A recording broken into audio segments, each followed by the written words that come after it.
I'm happy to have another Indian with us today, a young man, to be with us for the Voice of the Young segment. Hello, everyone. Right now, we have with us Akash Chowdhury. Let's listen to him. Over to you, Akash.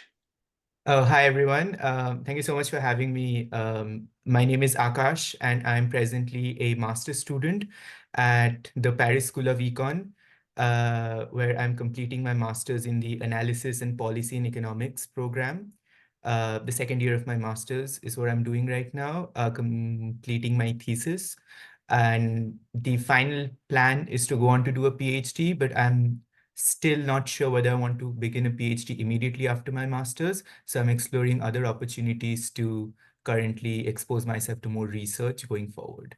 My research interests include development econ, economics of inequality and institutions, and the political economy of change most broadly. And I'm really looking forward to the conversation today. Okay, it's your turn to speak. It's your chance. The conversation has to be initiated by you, not by me. Okay. So I studied my bachelor's at Jadavpur University, which is in Kolkata in India. And it's interesting, my journey in economics did not start by choice because I decided to study economics more because I did not want to study anything else. So I had science, the pure sciences at the +2 level in class 12. So I had physics, chemistry, biology, and proper math. But I did not like any of those. And so I figured that my best shot was economics, since that was one of the subjects that I had in class 10, which I did not absolutely hate, like I did the other proper sciences. And so economics it was, and I studied economics for 3 years at Jadavpur University, where I did my bachelor's. Um, but then something interesting happened when I was studying economics, right? So the way the curriculum is structured at Jadavpur is it's pretty, I wouldn't say antiquated, but it's very backward looking in the sense that the way the curriculum is structured at Jadavpur University is you're still learning models and stuff that people came up with, let's say in the 80s and the 90s and the early 2000s, and the curriculum has not really been updated. And so I think due in large part to that reason, I felt like studying economics for 3 reasons had sort of closed me off to the rest of the world, because the way I saw economics being taken up across the rest of the world was people were incorporating ideas of philosophy into economics, and economics was also being merged with literature and all of these other things, which I did not find myself being exposed to while studying at Jadavpur University. And so I figured I needed to expose myself to other areas of the social sciences so as to have a more holistic idea of what economics was really about. And so after my bachelor's, I did something interesting, which is I studied the Young India Fellowship program at Ashoka, which is a program not many know about, but is essentially a 1 year postgraduate diploma degree that Ashoka offers. And during that 1 year, you're basically allowed to study anything that you want. So Ashoka has departments of economics, philosophy, literature, mathematics, computer sciences, you name it. And so during that 1 year, I effectively got to study everything from Shakespeare to philosophy, from economic history to mathematics, public policy to um, um, foreign relations, and so on and so forth. And so after the conclusion of that 1 year, again, something interesting happened, which is that I realized that it was. By the way, did you find that a modern approach? You said Jadavpur was antiquated. Was this modern? I mean, in the sense that I was not really studying economics here, so we're really comparing apples and oranges here. But Yeah. I think at Ashoka, I got to learn more and more about things which were not really very econ. And in a way, that sort of spurred something in me to go back to econ now. And so Okay. after completing this 1 year at Ashoka, I realized that it was really econ that I wanted to go back to and potentially stick to for the rest of my life. And this Okay. realization did not spark in me when I was studying at Jadavpur. And so now that I realized I was econ that I wanted to, I spent the next 1 year working as an intern and research assistant, different econ departments and research organizations and think tanks like JPAL and ORF. And then I decided to continue with my master's at the Paris School of Econ. Okay. So how did you get to Paris? Again, interesting story. So my senior from my school, who also studied at Jadavpur, then went on to complete his master's and PhD at the London School of Economics. And so that is where I wanted to go. Um, but London and the UK and the US in general is very, very expensive for non-PhD programs for a social science student. And so I did get into a lot of other colleges and I had applied to, and most of my family members really wanted me to go to the UK because there were some family members in the UK or the US because a large part of my family is in the US and in Canada. But then it was really very, very expensive. There's very few scholarship opportunities if you're not a PhD student, much less if you're from a social science background. And so I decided to go to France because the Paris School of Econ really is a great research organization, institution. And I had also a scholarship from the government, which is the Charpak scholarship. And so a lot of my living costs were taken care of. And so that is how I ended up. Also because economics of inequality was one of the things I studied while at Jadavpur and then at Ashoka. And then one of the founding directors who's still teaching at PSA is Thomas Piketty, whose book on inequality was one of the earliest books on economics, which I studied when I studied for my bachelor's at Jadavpur. And so for all those reasons, I decided to go to the PSC, the Paris School of Econ. Yeah. Okay. But was it easy to get in? Um, I mean, the sample size is one for me, so it's hard to say, but from what I hear, it's not that easy. Apparently, there's increasingly it's less easy to get because earlier it was very few people knew about PSE, so the number of applications was still very small. But now, as more and more people get to know of it, it's becoming increasingly more difficult. But then uh, of all the students, of all the Indian students that I know who have applied to or ended up at PSC, I'm probably the only one from East Asia. So most of the students, the bulk of them are either from the south of India or the Delhi region. Okay. And most of the people, students like me who are applying to educational institutions abroad end up studying in the UK or the US. PSC is still not on their list as Okay. yet. All right. So Yeah. what else? Anything interesting happened to you in Jadavpur apart from being an antiquated curriculum? Um, So I think you cannot potentially be at Jadavpur and not be affected by the political movements there. And so while I was at Jadavpur, there were a lot of protest movements and political movements happening, obviously, because Jadavpur is a very political space. And the people and the student organizations, they really value the fact that it is in a very sharp contrast with Ashoka University, which is a very oasis-like place reserved for very not exclusively for well-off students, but mostly for them. They cater to a very specific segment of the Indian student population. In great contrast to that, Jadavpur is really open to all. My classmates were from the remotest villages in the remotest parts of Bengal, and I could see really before my eyes how they grew with the months and the years that passed and what it meant for them to be going to college, because for a lot of them they were the first generation college students of their family. And Mhm. so what it meant for them to be paying such little in terms of the monthly fees that we had, which was I think like 5,000 rupees for the complete bachelor's degree, 5,000 years in all 3 years. And so the protest movements and the political consciousness around being a student at Jadavpur really helped me incorporate all of those ideas and what it really meant to be fighting for the rights of students like them. There was a particular movement in support of, there was a particular lobby that wanted, I think, admission tests. And there was another lobby that did not want admission tests. And it was interesting to note how much of the discourse around whether we should have admission tests at Jadavpur or not was focused around what it would mean for people coming from such disadvantaged backgrounds to be taking or not taking admission tests like them. And so Okay. I think all of those really played into my understanding of what it meant to be doing a social science like economics going forward. Okay. Anything else happened at Jadavpur apart from political awareness? Not much, really, because it was abruptly cut short. So I started in 2017 and then COVID happened in 2020. So I only got 5-ish semesters. The last semester was completely online, so it was abruptly cut short. But otherwise, my JU experience was really informative. In much contrast to how so I went to an Anglo-Indian school in Kolkata, and there, what was valued more than anything else really was conformism. The fact that you needed to conform to what students around you did, to what the teachers told you to do, to what the principal Mhm. expected of you, and how you need to fit into one shape and wear Mm. one uniform and braid your hair one particular way, and so on and so forth. Jadavpur was very, very anti-establishment and anti-rules and anti-ethic in that way.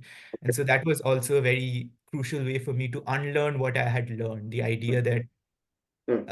at times it's good to live by norms, but then there are other times when you really need to speak up for yourself and have a larger meta consciousness of whether you should be living by norms and whether you should not be living by norms. And Jadavpur really helped me understand that. Okay, good. And what's Paris like?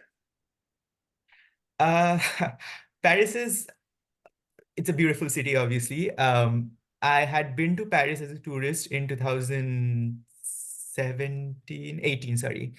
So I knew a little bit of what Paris was like. But then as a student now, obviously I get to travel more and see more of Paris. I think in Paris, one of the most remarkable things for me is how affordable education still is. Like when we think of the Western sphere, the Western hemisphere of the world, we think of sky high prices for education and tuition fees being exorbitantly high and food and lodging being expensive and so on and so forth. And food and lodging is still pretty expensive in Paris, but education is pretty affordable in Paris. The French education system really, I think, makes education really, really affordable, places a great emphasis on making education affordable for everybody. Mhm. For every student here, there are restaurants which are essentially run by the government, which are known as the cruise restaurants, which are present across the city. I think there are like 50 or 100 outlets, which serve you lunch and dinner every single day from Monday through Friday. Mhm. And these come for like 3 euros. 3 euros for a meal in Paris is Very cheap. it's very, very cheap. And if you have a scholarship like I do, then it's for 1 euro. Yeah. So that's even cheaper. And No, you it's can't really nothing. expect exactly. And you can't really expect something like this in the UK, where everything's much more privatized and you have to pay out of your own pockets for Yeah. everything that you do. Yeah. So yeah, Paris has been much more hospitable for a student. So what's the future? What's your future? I mean, I think, you were reluctant economist because nothing else fit, and mm, now you're here in Paris, it seems to fit. So what's the future? I like economics now more than I did before. That's goes without saying, but I think I came to economics because I did not like anything else, as I said, but then I stayed in a way because I found economics really interesting. And Mm. the way the future looks for me right now is I want to stick to economics for as long as I can. Now, that does not necessarily have to be, say, as a PhD student, even though that is one of the options.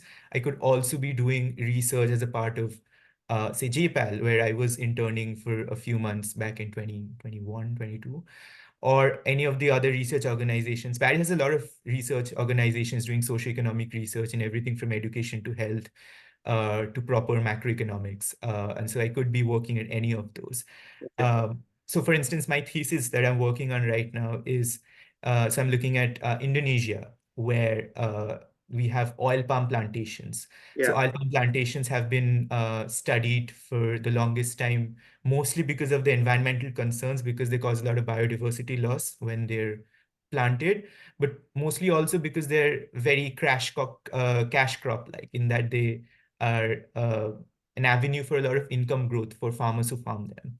Right. And so there's a lot of literature on how the parts of Indonesia which have seen a lot of oil palm growth have become richer and have seen more health investment, health expenditure, better hospitals, better educational outcomes, and so on and so forth.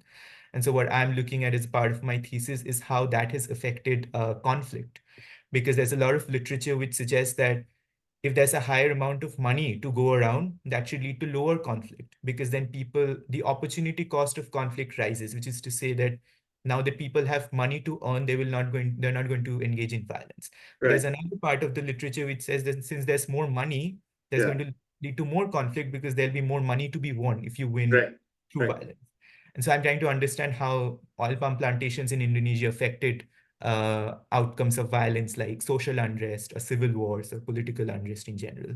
Okay. And Wonderful. so I see myself going forward, doing similar research, making myself a part of studies which are generalizable, which have some external validity too in terms of uh, the conclusions which are drawn. I see myself going on to uh, uh, uh, do research which is valid, in that the conclusions should not be restricted to just one part of the world.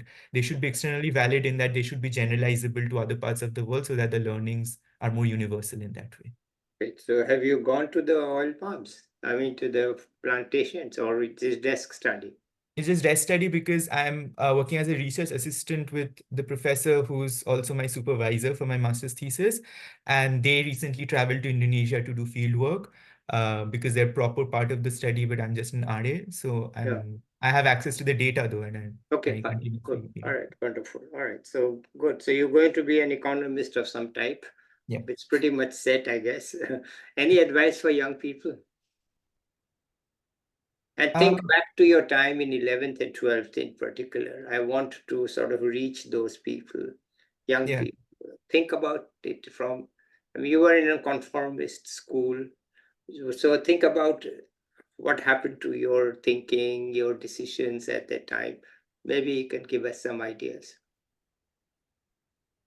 Yeah, I think uh, so. I've been pretty privileged in my life in that I have been born into an upper middle class family. I am upper caste Hindu, and so all of those factors have really played into You the really kind of went to Jadavpur, didn't you?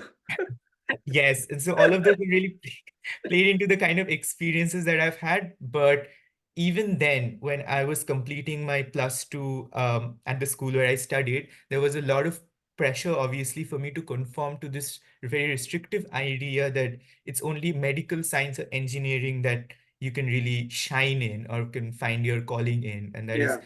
those are the fields in which you really need to go if you're a good student of some Mm, kind. And mm, so for me, the fact that I had a senior in my school who had studied at Jadavpur and then by then went on to the London School of Econ stood out as a very good example for me to emulate. And so for mhm. me, I think to my mind, it's really boils down to to having um, examples of people that you can relate to and who you can follow in the footsteps of. And That's so why for I'm me, asking you to talk to them. yeah, That is precisely why I'm asking you to talk to them, yeah, because you have had an experience, yeah, and maybe they are listening, maybe they're not listening, maybe they'll listen in the future. yeah, But in the expectation that some of them will listen to you, yeah. tell them a bit more clearly what you think is right for them, or the right way to approach decision making at that age. I think at the plus two level, the most important thing for you ideally should be to expose yourself to as many things as you can. Because if you're just restricting yourself to studying the physics, chemistry, bio, mathematics books that you are required to study as a part of your, say, academic curriculum, then you're not really learning anything about the world. One of the things I wish I had done when I was at the plus two level was started studying not technical economics books, but economics books which are very accessible. Like there's this one book called Freakonomics, which is really, really accessible and everybody should read it. And there's this other book called Why Nations Fail by Darren Acemoglu and Robinson, which talks about how institutions are important in the economic outcomes for nations and growth trajectories in general. And so I think one advice would be for people to really go out of their way and to study books, papers, newspapers, magazines, articles, anything that they can lay their hands on from as many diverse fields as possible. Because unless they unless they study, unless they've exposed themselves to a fair bit of philosophy, as well as literature, as well as geography, as well as computer science, as well as economics, they're not going to know which one of these they like. I was fortunate in that I ended up in a bachelor's degree for an area of a social science, which I ended up liking, but you might as well have ended up in an area that you sort of grew up to hate. And so for them, I think it's one of the things is to be brave, is to really be able to, I think it's easier said than done, but one of the things is to be able to say that you really do not want to study X and you really want to study Y. But for you to be able to make an informed decision about that, you need to have that knowledge. And that knowledge is only going to come if you expose yourself to the study of all these other things. And so I think the only advice would be to read as voraciously as you can, expose yourself, don't set limits, the sky's the limit, just go on reading and to just make yourself more knowledgeable than you are today. Okay, all right, fair enough. I mean, I do see many people who became engineers and then decided it wasn't their field after they got their degree, and they shifted to economics or something else. And I think it's not at all unknown. Many people from IIT go to IIM and so on. So that's a well-known, IIT, IIM is a well-known path. Okay, all right. Anything else you want to add here? Just an interesting fact, my research supervisor at PSC, he completed his bachelor's in engineering and then decided to switch to economics. And so there's much to what you just said. It's just, yeah. So it's not too late, even if you goof. It's never too late, yeah. You can change, right? There's a second chance to this business because, all right. Anything else you want to add here? If you've ever feel like you want to know anything about economics, higher education economics, areas of economics that might be of interest to you, authors, specific authors that you might want to know more about, their specific works, their books, their articles, anything that they've authored, or just any general guidance on how you should go forward, whether you're a master's student, bachelor student, just a school student, please feel free to just reach out to me. I'm on LinkedIn most of the time. I respond to requests and I'll do my best to help you out. Wonderful. That's a very good gesture on your part. Okay, let's end it here. And maybe we catch up with you in a year to see where you are, PhD or something else. Till then, let's say bye to the viewers. I'll be back with an expert or a young person soon. Bye till then. Bye, everybody.